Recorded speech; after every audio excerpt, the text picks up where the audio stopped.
This is BBC World News America. Reporting from Washington, I'm Rajini Vaidyanathan.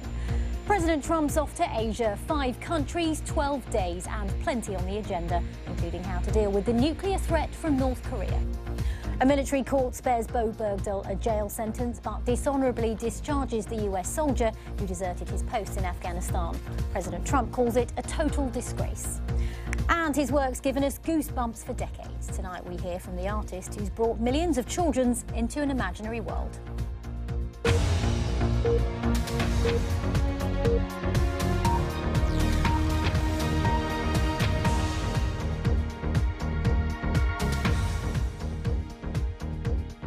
Welcome to World News America.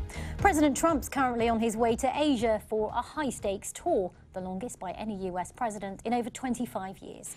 Before boarding Air Force One, he spoke about the agenda ranging from the threat posed by North Korea to trade deals. So what does his travel log look like? Well, after a stop in Hawaii, he'll travel to the Japanese capital, Tokyo.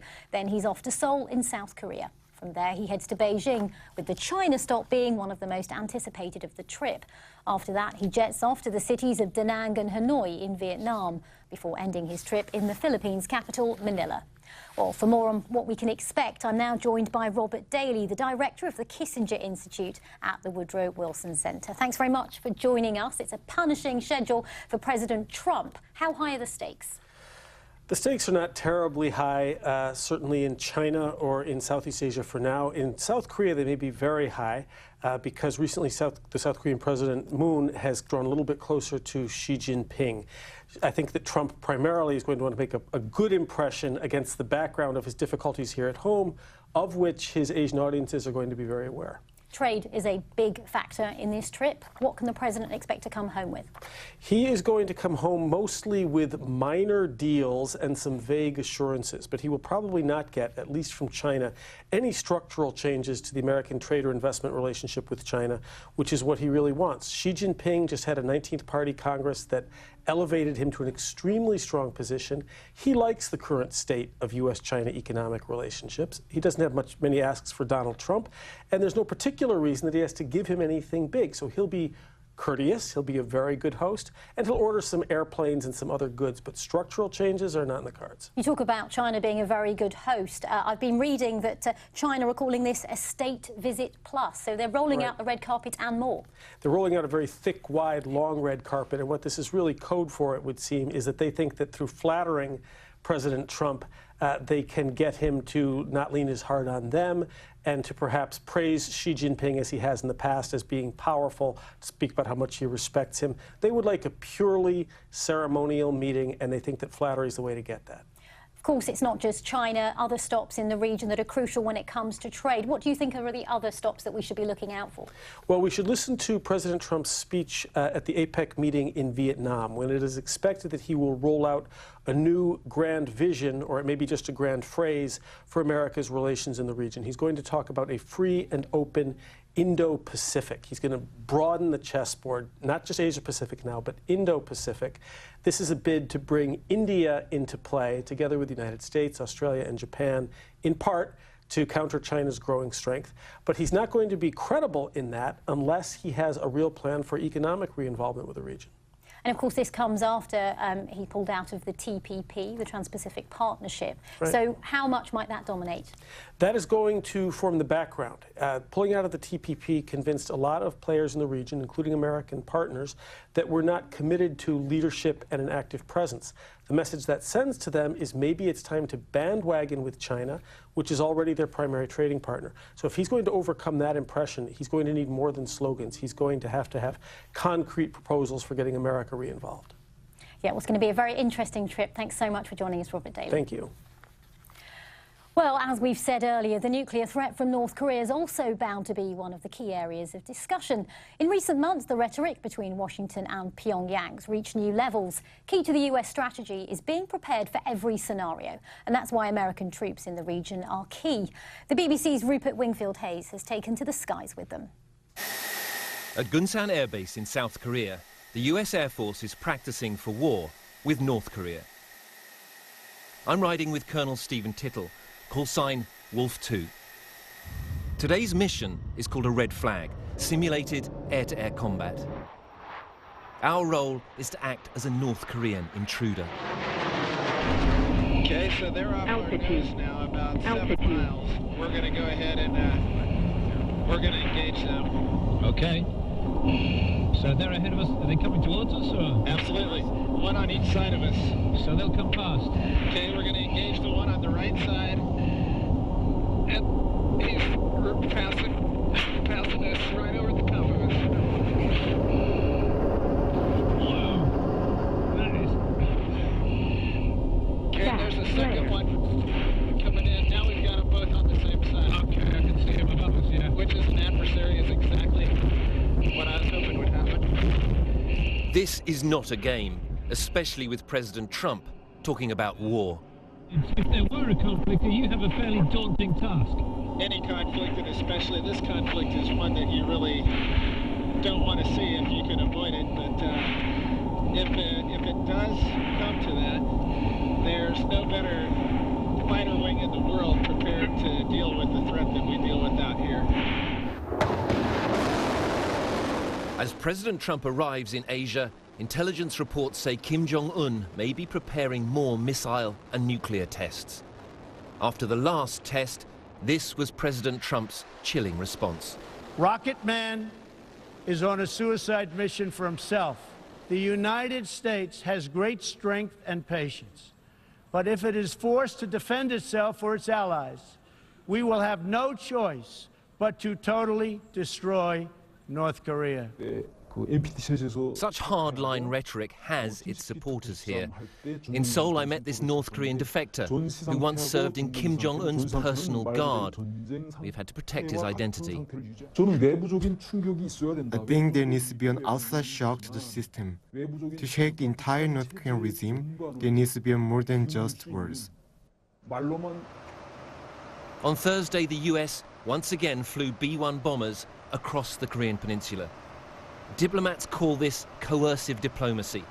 Pyongyang says America is preparing for war.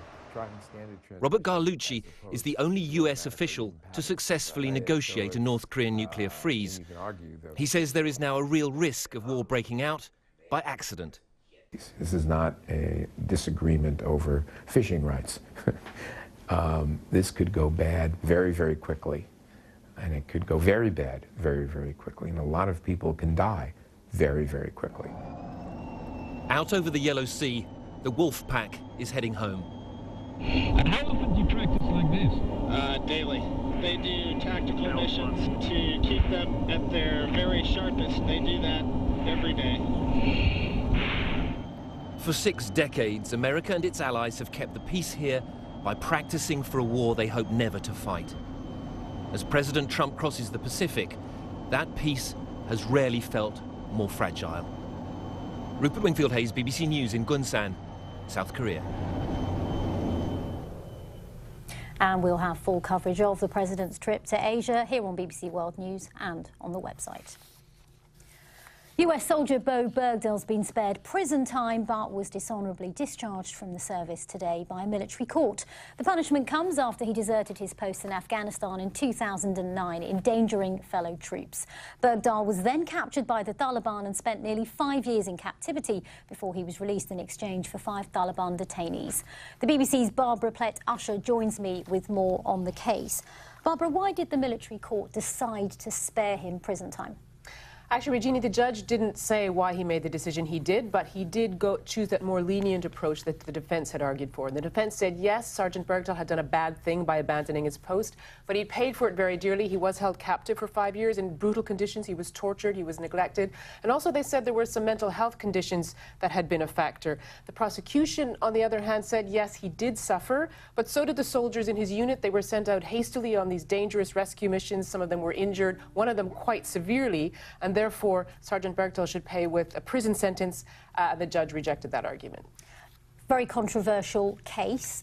What's been the reaction to this, firstly, from the president? Well, yes, the president tweeted almost immediately, this is a total disgrace to the country and the military. And, you know, he has been quite outspoken. Remember, when he was a candidate, he basically said that Sergeant Bergdahl should be executed as a traitor.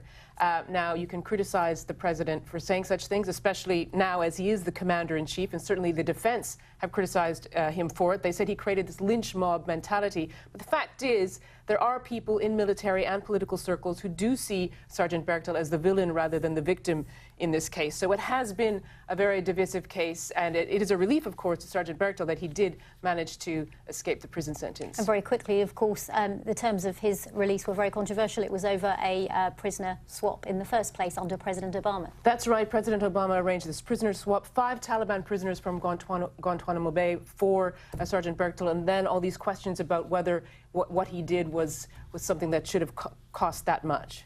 OK, Barbara Plett-Tusher, thanks very much. The Islamic State group suffered big new losses on both sides of the border between Iraq and Syria, further shrinking the territory it holds. The Syrian army said it forced all IS militants out of the eastern city of Deir al-Zur, marking the last stage of the final defeat of the militants in Syria. And just across the border in Iraq, pro-government forces claim they've entered the region's main town, Al-Qaim. Sebastian Usher has the latest. Syrian government forces and their allies pulverized the last IS holdouts in Deir ez-Zor from land and air. Much of the city had been under the jihadists' control for the past 3 years. Syrian state television announced the government's victory this morning as IS resistance rapidly crumbled. It marks a big change from when President Assad was accused of encouraging the growth of IS and doing little to fight it. Government forces will now be keen to retake oil fields in the surrounding province and move swiftly to the border with Iraq, where IS still holds out. On the other side of that border, though, the jihadists have suffered another blow. Iraqi pro-government forces have entered Al-Qaim, the main town in the only Iraqi region still under IS control. They say they've also taken the last border post on the Iraqi side still held by IS.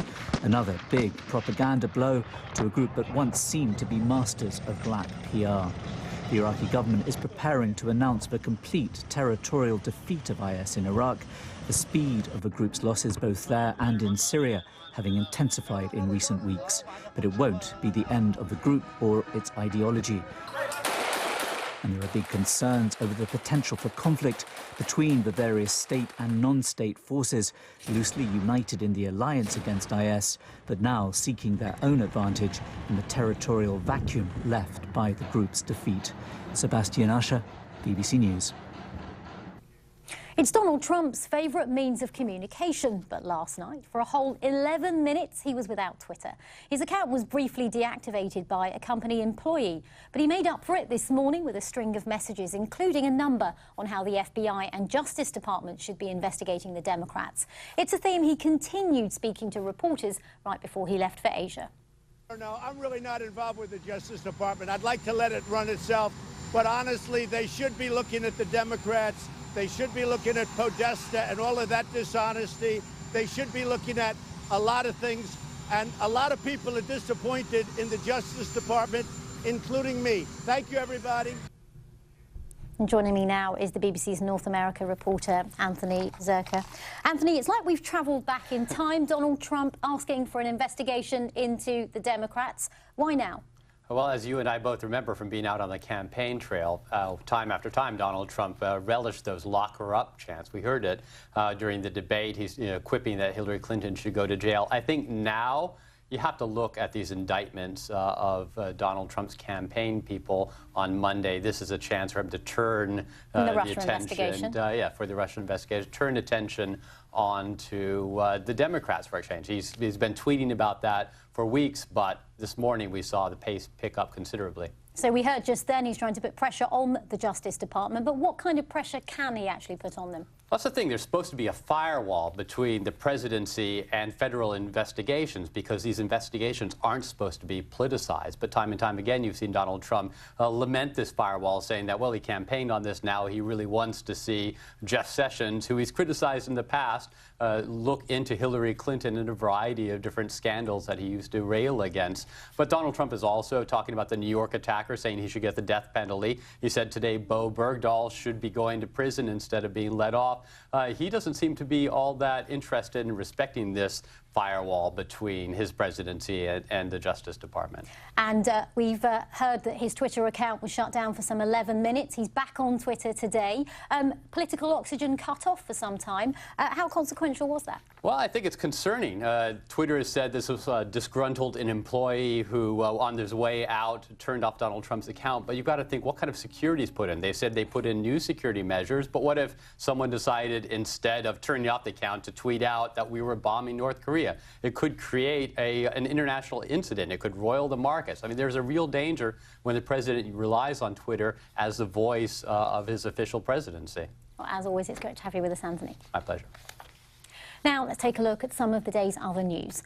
Malta's observing a day of mourning with flags flying at half-mast to mark the funeral of the murdered anti-corruption campaigner Daphne Caruana Galizia. The country's leaders are not attending the ceremony at the request of her family. The blogger, who'd made allegations of corruption against leading politicians, was killed by a car bomb last month.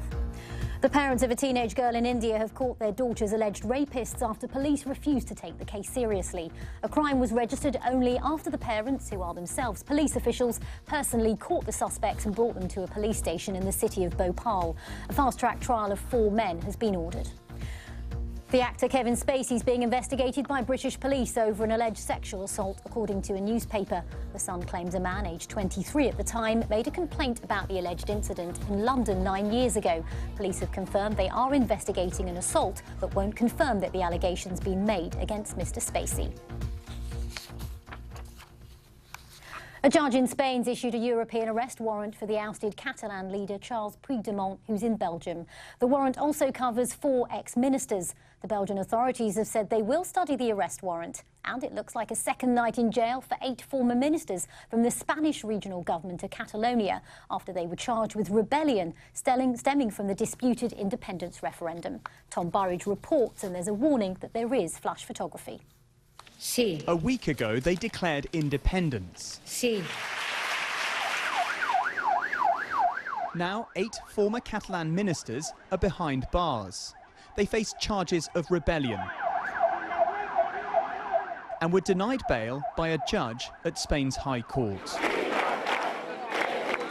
Their supporters outside Catalonia's parliament stunned. It has polarised opinions further, which, even in sleepy Catalan villages, is now often on public display.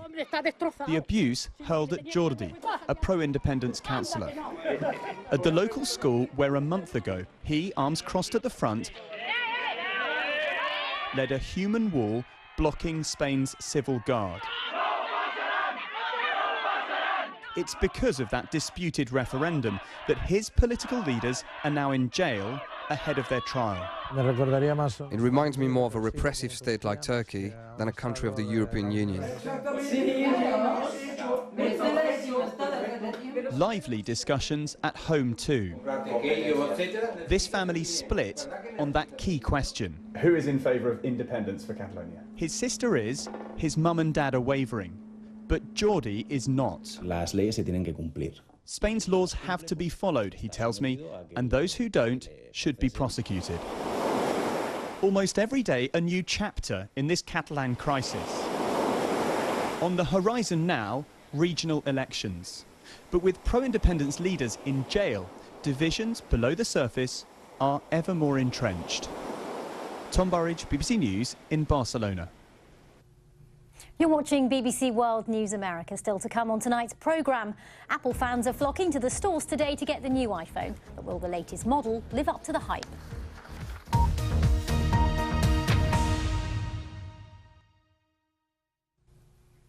One of South Africa's highest courts has started hearing arguments by prosecutors hoping to extend the jail term of Paralympian Oscar Pistorius. The athlete's currently serving 6 years for the murder of his girlfriend Reeva Steenkamp. Pumza Filani reports. The Supreme Court of Appeal, which is the court that they are petitioning at the moment to bring their appeal, has been known to overturn a number of sentences. They've also been known to impose stricter sentences. Their main role is to make sure that the law is carried out in uniform. And part of what the state is arguing at the moment is that the sentence that was imposed for the murder of Reeva Steenkamp, which is 6 years, is far too lenient. The reason for that is that the prescribed law here for the prescribed sentence for murder is as 15 years. So the state is arguing that the trial judge was far too lenient and that if left unchanged, this could set a dangerous precedent in a country with a high rate of murder and also a high rate of femicide.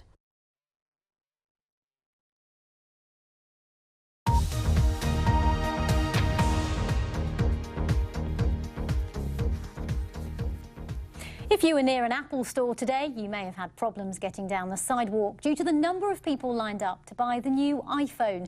It's exactly the picture the company was hoping for as it introduced the 10th anniversary of its smartphone. And a good day for the company didn't stop there, with Apple shares rising 3%, hitting a new record high. So can the phone live up to the hype? Well, a brief time ago, I discussed that with Dan Ackerman from CNET. Dan Ackerman, good to have you with us. So does the iPhone X have the X factor? You know, we say the X factor. They want to call it the iPhone 10, but everybody is calling it the X. I think we should all just go with that. And it's different enough than previous iPhones that I think people really do get excited about it if they have a chance to upgrade and get something that really changes what they had before. You've got one there.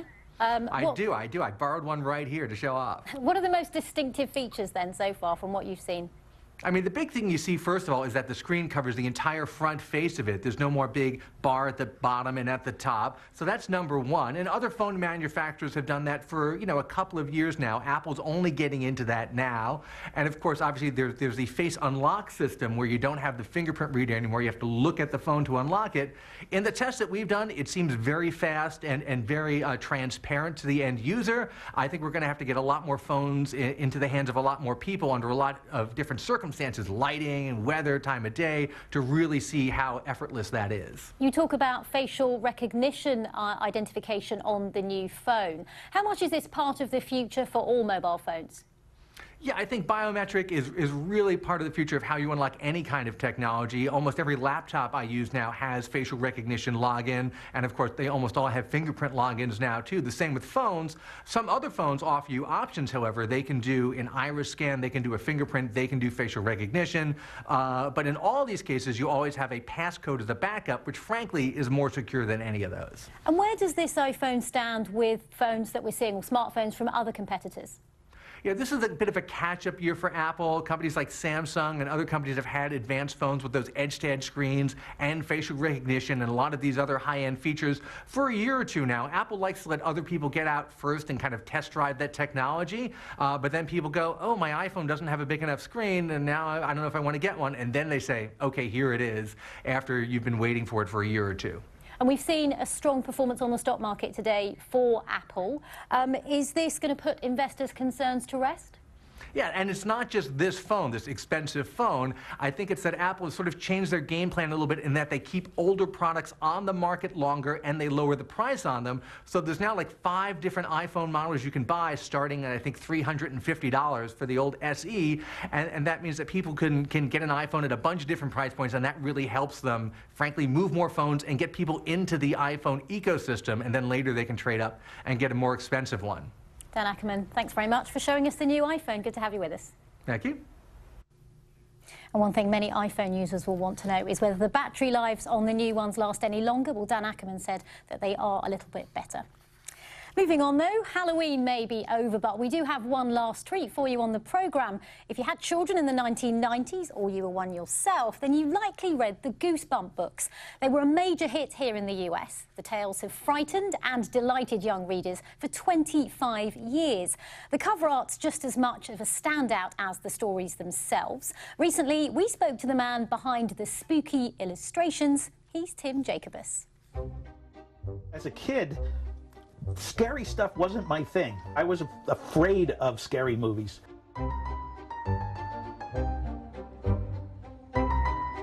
I am best known for painting scary pictures, but I'm not into scary that much. Yeah, that's completely ironic. Goosebumps is horror-light, so it's a good introduction for kids into the horror world. It's a very interesting style that R.L. Stine has. Short chapters. There's always a little bit of a hook at the end of the chapter, which makes you want to start to read the second chapter. The style was really great for getting kids to continue reading. I think that was part of what worked with R.L. Stine and I. Like, he always came up with the title first. He never wrote a book without having the title done first. So, title says a lot.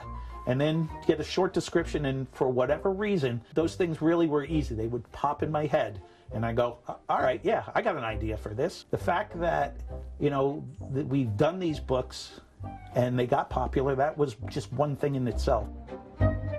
I love the fact that the art and the books had such an impression on people during the 90s that they still look on it that fondly, because most of the fans now are older people. The fact that so many people know my work, they know specifics about it, a lot of them know the history behind it. As an artist, that's the coolest thing ever. It certainly is cool. Well, remember, you can find more of all the day's news at our website. Plus, to see what we're working on at any time, do check out our Facebook page. I'm Rajini Vaidyanathan. Thanks very much for watching World News America.